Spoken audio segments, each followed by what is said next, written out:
Hello friend, BPSC current वाला पर आप सबका स्वागत है। तो हम लोग इस चैनल पर बीपीएससी के रिलेटेड जितने भी महत्वपूर्ण क्वेश्चंस हैं, हम जितने भी महत्वपूर्ण टॉपिक्स हैं उनको कवर कर रहे हैं।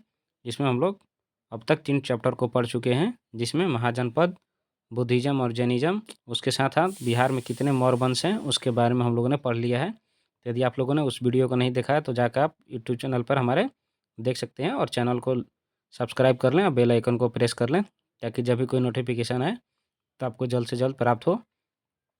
इस तरह से हम लोग आगे बढ़ते हैं और हम लोग पढ़ेंगे आज के चैप्टर में मौर्य काल के बारे में। जो मौर्य साम्राज्य रहा है, भौगोलिक दृष्टि से जो है बिहार का और भारत का जो प्राचीनतम विशाल साम्राज्य रहा है, जिसमें बहुत शक्तिशाली और राजनीतिक सैन्य साम्राज्य का गठन हुआ है। इसकी जो मुख्यतः राजधानी रही है पाटलिपुत्र, यानी कहें तो मौर्य साम्राज्य की जो राजधानी रही है वो पाटलिपुत्र रही है। तो हम लोग एक एक करके इस साम्राज्य में कितने राजा हुए और उनका क्या क्या प्रभाव रहा इस पीरियड में, यानी मौर्य काल के पीरियड में, तो उनके बारे में देखेंगे। तो पहला हमारे लोग का स्टार्ट करते हैं। पहला है चंद्रगुप्त मौर्य। इसके द्वारा जो है नंद वंश की अंतिम शासक धनानंद की मृत्यु करके या हत्या करके इस वंश की नींव रखी जाती है। इसमें इनकी सहायता करते हैं चाणक्य, जो जिसका नाम विष्णुगुप्त रहता है, वो एक गुरु इनके होते हैं और इन्हीं के मदद से चंद्रगुप्त मौर्य के द्वारा नंद वंश का समाप्ति किया जाता है और उसके बाद मौर्य वंश की स्थापना की जाती है।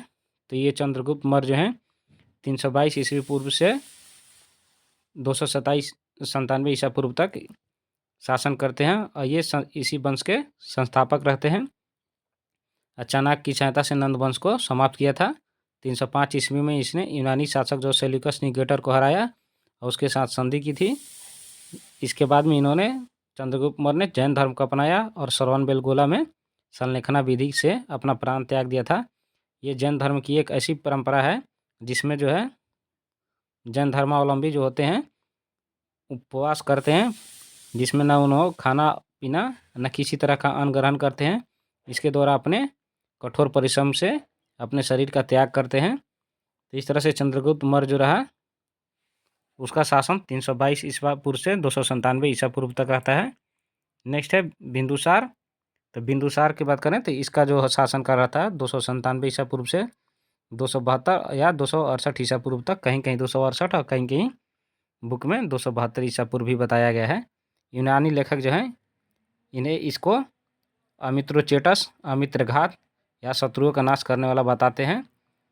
इन्हें इनके दरबार में जो है यूनानी राजदूत जो था डाइमेकस आया था। यह आजीवक संप्रदाय का अनुयायी था।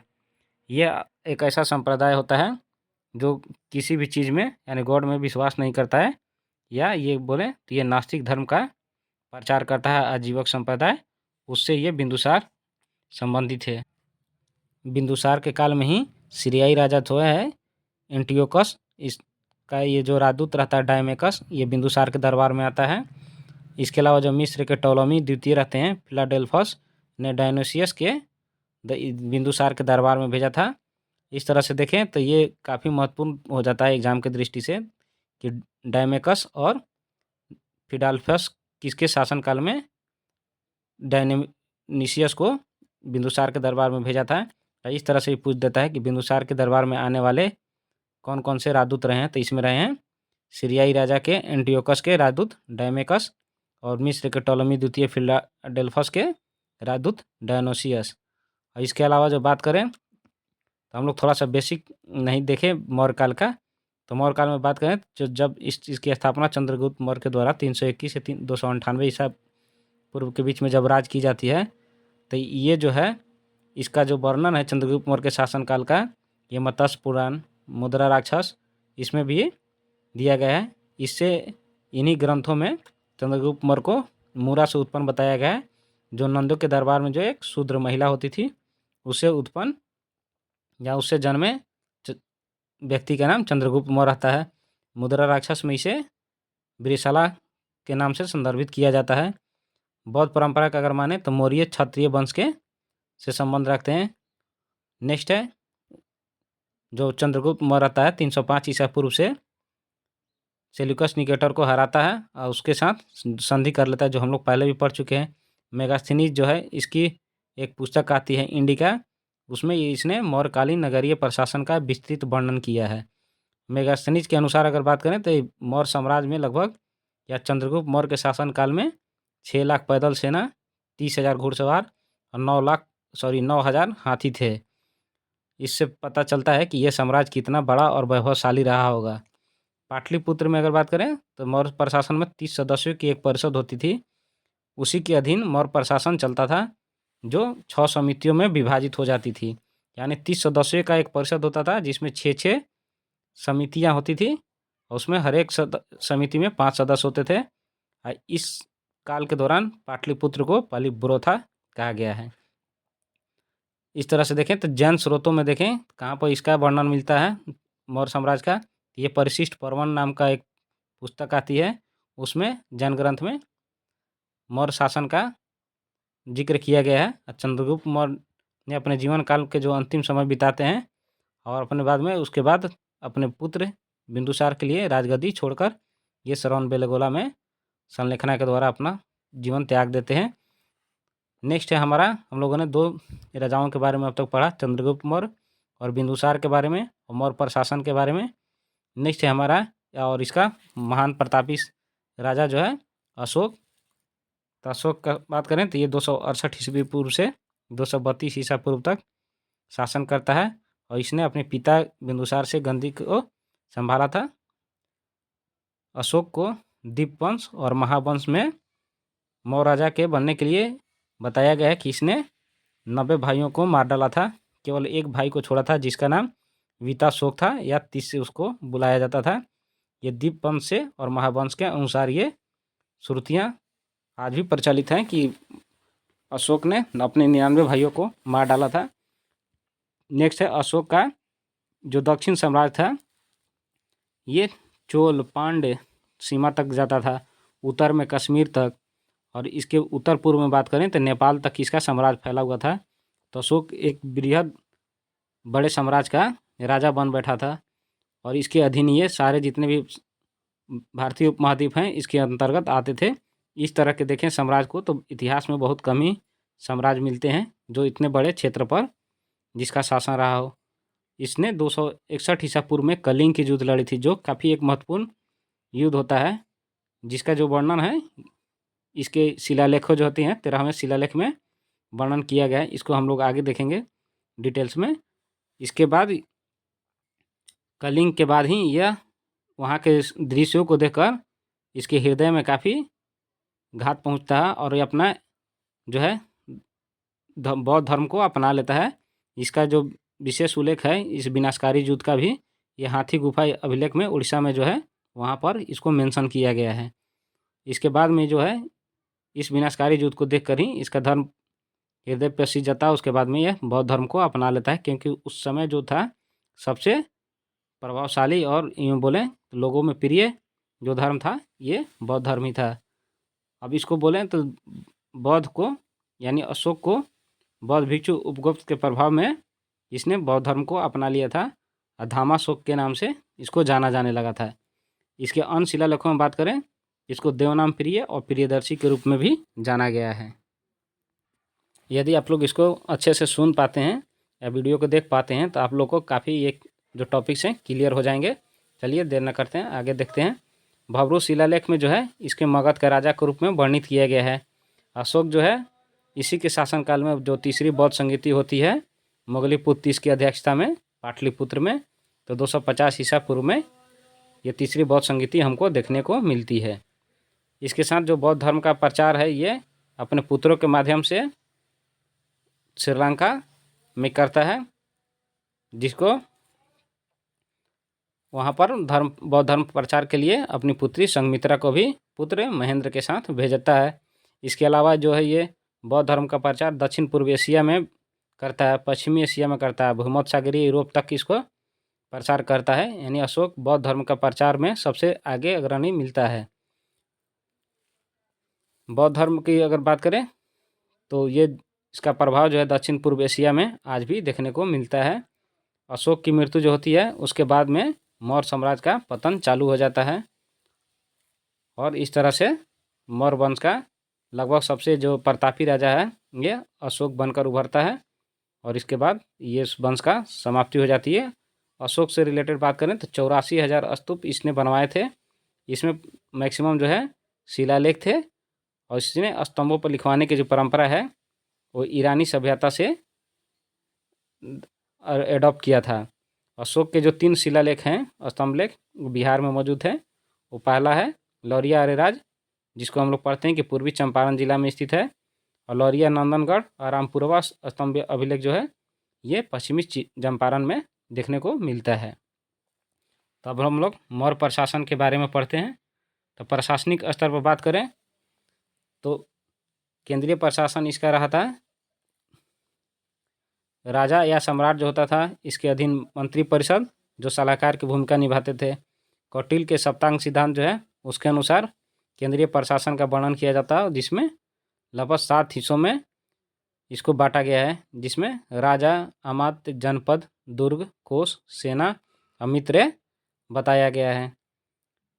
इसके अलावा बात करें तो जो इसका प्रशासनिक व्यवस्था रहती है इसमें 2 प्रकार के न्यायालयों का व्यवस्था किया जाता है, धर्मस्थीय जिसे दीवानी न्यायालय और कंटक शोधक जिसे फौजदारी न्यायालय भी बोला जाता है। इसके अधीन 18 जो तीर्थ हैं या महामात्य इनको नियुक्त किए जाते थे, जैसे मुख्य मंत्री के तौर पर, मुख्य पुजारी के तौर पर, सेनापति के तौर पर, अजीराज के तौर पर, जिन्हें चांदी के सिक्के वेतन के रूप में दिए जाते रहे थे। इसके अलावा बात करें तो गोप गांवों का एक प्रभारी अधिकारी होता था। गांव के सरपंच के ग्रामीणी के नाम से जाना जाता था। इसके शासनकाल में राजुक होते थे जो भूमि की माप करते थे और सीमाओं का निर्धारण इनके द्वारा किया जाता था। इसके अधीन ही जिले के नियंत्रण होता था, यानी राजुक जो है भूमि के माप के साथ सीमाओं का निर्धारित करता था। इसके अलावा ये जिलों का नियंत्रण करता था, यानी प्रशासन के बारे में भी राजुक देखता था। मौर्य अर्थव्यवस्था का देखें, प्रांतीय प्रशासन की बात करें तो ये 5 प्रांतों में विभाजित है जिन्हें चक्र कहा जाता था। प्रांतों का शासन जो है राजकुमार के अधीन या आर्यपुत्र द्वारा चलाया जाता था।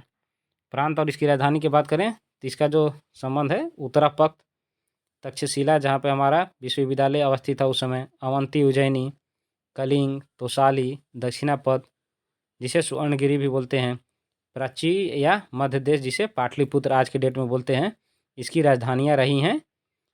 नेक्स्ट है न्याय व्यवस्था की बात करें तो शीर्ष पर राजा होता था और उसके नीचे स्तर पर न्यायालय होते थे, जिसमें हम लोगों ने पहले पढ़ा कि धर्मस्थीय जो है दीवानी होती थी और कंटक शोधक जो है फौजदारी न्यायालय होते थे।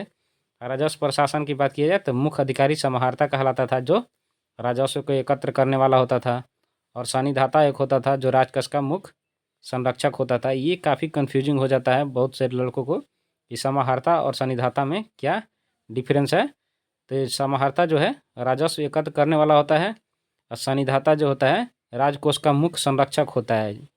यानी हम लोग आज के डेट में कैसे पढ़ते हैं कि कंसोलिडेटेड फंड ऑफ इंडिया जो है, संचित निधि जो है भारत सरकार का, उसका जो कस्टोडियन होता है राष्ट्रपति होता है, और उसके इसको यदि इस्तेमाल करना होता है तो वहाँ से हम लोग बिल को पास कराते हैं पार्लियामेंट से, तब इस्तेमाल कर पाते हैं। और जो हमारे आज के डेट के हैं राजस्व अधिकारी जो राजस्व का एकत्र करते हैं। तो इस तरह से दोनों को देख सकते हैं। सरकारी भूमि को से जो प्राप्त आय होती है उसको सीता बोला जाता था। इस तरह के क्वेश्चन काफ़ी देखने को मिलते थे। सैन्य प्रशासन की बात करें सैन्य व्यवस्था की तो विशाल सेना का रखरखाव था। मेगास्थनी के अनुसार सेना 6 समितियों द्वारा संचालित होती थी, जो हम लोगों ने पहले भी पढ़ रखा है। इसकी अर्थव्यवस्था और समाज के बारे में बात करें, मौर्य काल में जो अर्थव्यवस्था और उसका समाज है ये मुख्यतः कृषि पर आधारित समाज रहा है, जहाँ पर राज सिंचाई सुविधाओं का विकास करता था। ये काफ़ी इम्पोर्टेंट हो जाता है कि राज सिंचाई का जो विकास है किसके द्वारा किया जाता था, तो ये राज के द्वारा किया जाता था। कर व्यवस्था जो थी भू राजस्व की आय का प्रमुख स्रोत होता था सर प्रशासन का या राजा के लिए, जो उपज का 1/6वां भाग होता था भू राजस्व जो निर्धारित किया गया था।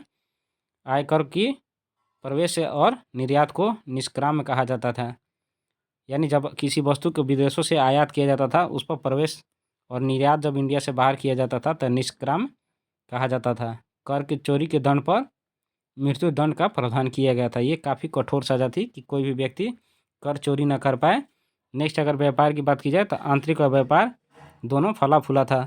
यहाँ तक कि इसके व्यापार जो है यूनान, रोम और चीन के साथ मौर्य काल में व्यापार होते थे। समाज की बात की जाए तो 7 वर्गों में विभक्त था, जिसे दार्शनिक, किसान, शिकारी या चरवाहा, कारीगर, सैनिक, निरीक्षक, मंत्री के रूप में विभाजित किया जाता है। ये काफ़ी इंपॉर्टेंट हो जाता है कि मौर्य काल में समाज जो है 7 वर्गों में विभाजित था। कौन कौन सा है? दार्शनिक, दूसरा किसान, तीसरा चरवाहा या शिकारी या चौथा कारीगर, पांचवा सैनिक, छठा निरीक्षक और सातवां मंत्री। मौर्य कला में वस्तु की बात की जाए या वास्तुकला की बात की जाए तो इसमें सरकारी कला और स्वदेशी कला होती थी, जिसमें सरकारी कला में अशोक के एकात्मक स्तंभ जो हैं सारनाथ के सांची, रुम्नीदेई आदि में देखने को मिलते हैं। इसके जो है चुनार के बलुआ पत्थर से बने हुए जो एकात्मक स्तंभ है, ये इसके लिए ही काफ़ी फेमस माने जाता है। मौर्य काल का जो भी स्तंभ है, इसके बात करें तो जो ईरानी सभ्यता में जो है इसको बोला जाता है कि सिमिलर रहा है। तो वहाँ पर जो है स्तंभ बनते थे तो उसमें 2 या 3 पार्ट्स को कंबाइन किया जाता था, एक साथ मिलाकर बनाया जाता था। जबकि मौर्य काल में इसका जो देखने को मिलता है अशोक के काल में, ये एक ही पत्थर के बने हुए एकात्मक स्तंभ होते थे, जो मेनतः चुनार के बलुआ पत्थर से बने होते थे। और स्वदेशी कला की बात करें तो इंडिजीनियस आर्ट जो थे, यक्ष और यक्षिणी की मूर्तियाँ जैसे पटना के दीदारगंज में प्राप्त हुए, उसको देख सकते हैं। ये स्वदेशी कला के लिए जो एग्जाम्पल हैं यक्ष और यक्षिणी की मूर्तियाँ, ये हमारे एग्ज़ाम के लिए काफ़ी इंपॉर्टेंट हो जाता है, प्रीलिमिनरी एग्जाम के लिए।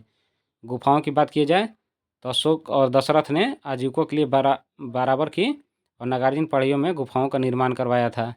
जैसे लोमस ऋषि की गुफा आजीविकों के लिए जो है जहानाबाद में इसका गुफा बनवाया गया था इनके द्वारा। नेक्स्ट है अशोक के जो शिलालेख हैं उनके बारे में देख लेते हैं।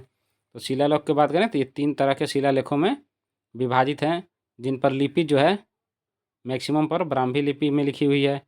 उसके बाद खरोष्टी है जो शाहबाजगढ़ी और मनसेरा से जो शिलालेख प्राप्त हुए हैं, वहाँ पर खरोष्टी लिपि में लिखी हुई लिपि में देख सकते हैं। अरमेइक और ग्रीक का भी इसमें उदाहरण देखने को मिलता है। तो इस तरह से देखें तो अशोक के शिलालेख जो हैं उस काल में ब्राह्मी, खरोष्टी, अरमाइक और ग्रीक इन सभी का मेल देखने को लिपियों का मिलता है। ये एग्जाम में पूछा जाता है कि क्या केवल अशोक के जो स्तंभ लेख हैं उस पर केवल ब्राह्मी लिपि में लिखे गए हैं या खरोष्टी लिपि में या अरमाइक और ग्रीक। तो इस तरह से एग्जाम में पूछे जा सकते हैं या पूछे जाते भी हैं। अगर भाषा की बात करें तो मुख्यतः जो है प्राकृत भाषा का इस्तेमाल उन पीरियड में होता था। इसको पढ़ने का जो सर्वप्रथम श्रेय जाता है वो जेम्स प्रिंसेप को जाता है 1837 ईस्वी में। ये बहुत बार बीपीएससी के एग्जाम में पूछा गया क्वेश्चन है कि अशोक के शिलालेखों का प्रथम बार किसने पढ़ा था, तो जेम्स प्रिंसेप ने पढ़ा था।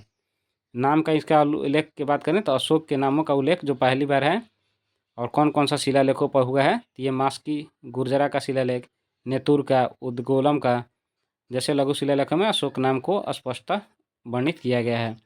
मुख्य विषय की बात करें तो इसमें जो अशोक के शिलालेख होते थे उसमें धर्म प्रचार और नैतिक संहिता, सामाजिक कल्याण और पशु चिकित्सा के बारे में मेंशन किया गया है। महत्वपूर्ण शिलालेखों में देखें तो 13वां शिलालेख है जिसमें कलिंग युद्ध का वर्णन है। द्वितीय शिलालेख है जिसमें मनुष्य और पशुओं की चिकित्सा व्यवस्था का उल्लेख है। रुम्नीदेई स्तंभ लेख जो है बुद्ध का जन्म स्थान अलुमनी को कर मुक्त करने का उल्लेख मिलता है। यहीं पर जो है जब पहली बार यात्रा करता है अपने शासनकाल के 12वें साल में अशोक द्वारा लुम्बिनी में, जहाँ पर गौतम बुद्ध का जन्म हुआ, वहाँ पर उसने कर को किसानों से मुक्त कर दिया था। तो ये जो काफ़ी इंपॉर्टेंट हो जाते हैं 3 स्तंभलेख और शिलालेख। पहला 13वां जिसमें कलिंग युद्ध का वर्णन है, द्वितीय जो मनुष्य और पशुओं का चिकित्सा की व्यवस्था के लिए बात करता है। ये पहला ऐसा शासक होता है जिसने बाकायदा ये नियम बना दिया था और पशुओं के लिए चिकित्सालय व्यवस्था करने वाला ये अशोक पहला राजा होता है। रुम्नीदेई स्तंभलेख में यह भी पहली बार कोई राजा होता है जो किसानों को कर से मुक्त कर देता है। नेक्स्ट है प्रमुख शिलालेखों में बात करें तो इसको 3 कैटेगरियों में बांटा जाता है, बृहद शिलालेख, लघु शिलालेख और स्तंभलेख। बृहद शिलालेख जो है 14 लेखों का समूह है जिसमें 8 विभिन्न स्थानों पर से प्राप्त किया गया है। वहीं लघु शिलालेख की बात करें, जो माइनर रॉक एडिक्ट्स हैं, वो 1 से 2 लेखों का समूह है, जिसमें 14 से अधिक स्थानों पर इसको प्राप्त किया गया है। स्तंभ लेख की बात करें तो 7 लेखों का एक समूह है, जिसमें इसे 6 विभिन्न स्थानों पर से प्राप्त हुआ है। अब पहली बृहत शिलालेख की बात करें तो धर्म के प्रमुख जो सिद्धांत होते थे, कलिंग युद्ध का विवरण, सामाजिक और नैतिक नियम इसमें मेंशन होते थे, जो हम लोगों ने अभी तुरंत ही पढ़ा था। नेक्स्ट है लघु शिलालेख का बात करें तो इसमें अशोक के व्यक्तिगत जीवन जो होते थे, बौद्ध धर्म अपनाने और अशोक नाम का उल्लेख इन्हीं लघु शिलालेखों में देखने को मिलता है। स्तंभ लेख की बात करें तो अशोक के जो धर्म नीति का घोषणाएं और प्रशासनिक सुधार की जो बात होती है, उसके बारे में बताया गया है। यानी जो पहला जो बृहत शिलालेख है, उसमें प्रमुख सिद्धांत बताए गए हैं धर्म के, जबकि अशोक के जो धर्म नीति थी उसकी घोषणा करता था ये स्तंभ लेख के द्वारा, जो 6 विभिन्न स्थानों से प्राप्त हुए हैं। यहाँ पर स्तंभ लेखों पर जो है इसने प्रशासनिक सुधार को भी बताया था। तो देख लेते हैं बृहत शिलालेख कहाँ कहाँ से प्राप्त हुए हैं, उनकी भाषाएं क्या थी। पहला है कालसी, जो है उत्तराखंड से मिलता है, जिसकी जो स्क्रिप्ट है ब्राह्मी है। दूसरा गिरनार है, जो गुजरात से प्राप्त होता है, इसकी भी स्क्रिप्ट ब्राह्मी है। थर्ड है धौली, उड़ीसा पूर्वी में, ये आज के डेट में है, जहाँ पे ब्राह्मी में 11 और 12 शिलालेख मिलते हैं, जिसमें 11वां और 12वां शिलालेख इसमें ब्राह्मी लिपि में लिखा हुआ नहीं है।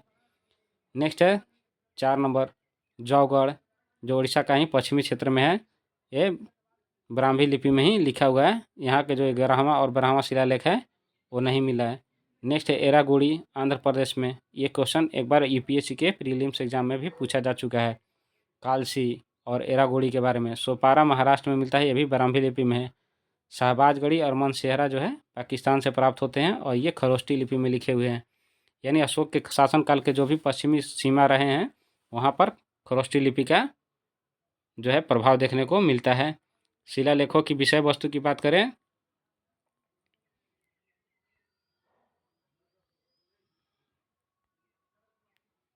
तो इसमें के से जो 14 शिलालेख हैं, उनमें धर्म सिद्धांतों को दर्शाने के लिए किया था। हम लोग पहला देख लेते हैं प्रथम शिलालेख, जो है जिसमें पशु बलि की निंदा और सामाजिक समारोह पर रोक की इसने पहली बार घोषणा की थी। नेक्स्ट है द्वितीय शिलालेख, जिसमें मनुष्य और पशुओं दोनों के लिए चिकित्सा व्यवस्था के साथ लोक कल्याणकारी कार्य होते हैं, जो आज के डेट में भी काफ़ी प्रसिद्ध हैं, जैसे सड़क किनारे कुएं को खोदना और वृक्ष लगाना। नेक्स्ट है तृतीय शिलालेख, जिसमें अधिकारियों को हर 5वें वर्ष धर्म प्रचार के लिए दौरे पर जाने का आदेश होता था, जिसमें मैक्सिमम धर्म प्रचारक जो थे युक्त, राजुक और प्रादेशिक होते थे। इस तरह से भी क्वेश्चन पूछा जा सकता है कि धर्म प्रचार के लिए अशोक के द्वारा किन अधिकारियों को भेजा जाता था या कितने वर्ष के लिए भेजा जाता था। तो इसमें अधिकारियों में युक्त, राजुक और प्रादेशिक होते थे, जो अशोक के धर्म के प्रचार करते थे, और ये हर 5वें वर्ष ऐसा कार्य करते थे। चतुर्थ शिलालेख जो है भेरी घोष के स्थान पर धर्म घोष की प्राथमिकता देना है, यानी युद्ध की आवाज़ की जगह पे धर्म की आवाज़ की बल देने की बात करता है चतुर्थ शिलालेख। पंचम शिलालेख जो है धर्म महापात्रों यानी धार्मिक अधिकारियों की नियुक्ति का आदेश देता है।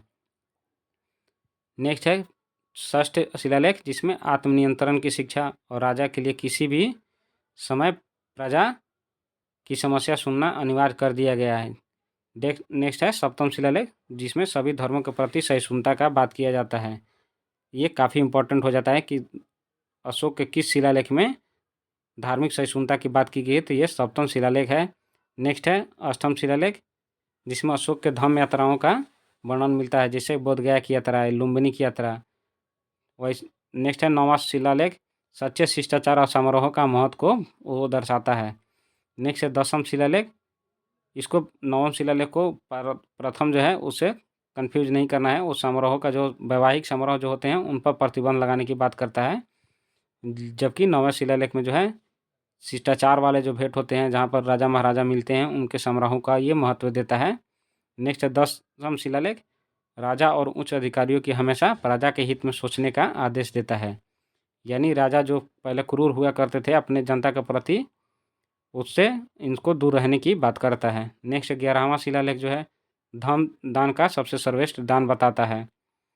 12वां शिलालेख में स्त्री महामात्रों की नियुक्ति और सभी धार्मिक संप्रदायों के प्रति सम्मान की बात करता है। ये काफ़ी इंपॉर्टेंट पॉइंट्स हो जाता है कि स्त्री महामात्रों की नियुक्ति करने वाला ये पहला व्यक्ति होता है जो धर्म प्रचार के लिए कहीं दूसरे देशों में भेजने का काम करता है।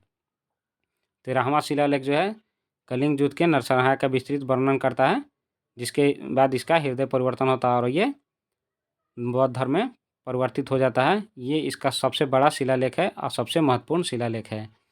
नेक्स्ट है और सबसे लास्ट है 14वां शिलालेख, जो अशोक द्वारा जनता का धार्मिक जीवन जीने के लिए प्रेरित करता है। यानी इस तरह से देखें तो अशोक जो है एक धार्मिक नेता के तौर पर या धार्मिक गुरु के साथ साथ राजनीतिक नेता के रूप में भी उभरता है और उसके साथ साथ एक कुशल प्रशासक भी होता है। इस तरह के देखें तो बहुत कम ही इतिहास में ऐसे राजा हुए हैं जो इस तरह से पूरे अपने प्रजा के लिए और उनके धर्म के लिए बात करता है। महत्वपूर्ण स्तंभ लेखों की बात करें तो कौन कौन से हैं, तो दिल्ली का टोपरा जो है यह मूलतः हरियाणा का टोपरा में था, जिसे फिरोज शाह तुगलक के द्वारा दिल्ली लाया गया था। इस पर 7 लेख उत्कीर्ण हैं। और रुम्नीदेई का जो स्तंभ लेख है यह सबसे छोटा स्तंभ लेख है। यह बुद्ध का जन्म स्थान लुम्बिनी में स्थित है और लुम्बिनी को कर मुक्त करने की घोषणा इसी रुम्नी स्तंभ लेख पर किया गया है। नेक्स्ट है सारनाथ स्तंभ। यह भारत का राष्ट्रीय प्रतीक है। इसका मुख्य भाग जो है जिसमें 4 सिंह एक दूसरे की ओर पीठ किए हुए हैं और मौर्य कला का उत्कृष्ट उदाहरण है। इसको अगर आप लोग जाते भी हैं कभी बनारस तो आप लोग सारनाथ में जाएंगे तो वहाँ पर इसको देखने को मिलता है। प्रयाग स्तंभ जो है प्रयाग पिलर, इसे रानी का अभिलेख भी कहते हैं क्योंकि इसमें अशोक की रानी कारुबाकी और उसके पुत्र तिवर का उल्लेख मिलता है। इस तरह से हमारा जो है मौर्य प्रशासन के बारे में हम लोगों ने पूरी तरह से पढ़ लिया। अगर मौर्य प्रशासन के पतन की बात करें तो किस तरह से पतन हो जाता है इसका, तो अगर आप लोग बोलेंगे तो इस पर भी वीडियो बना दिया जाएगा। मिलते हैं नेक्स्ट वीडियो में, तब तक के लिए बाय, जय हिंद। यदि वीडियो अच्छी लगी तो वीडियो को लाइक शेयर और सब्सक्राइब कर लें चैनल को। मिलते हैं नेक्स्ट वीडियो में, तब तक के लिए बाय।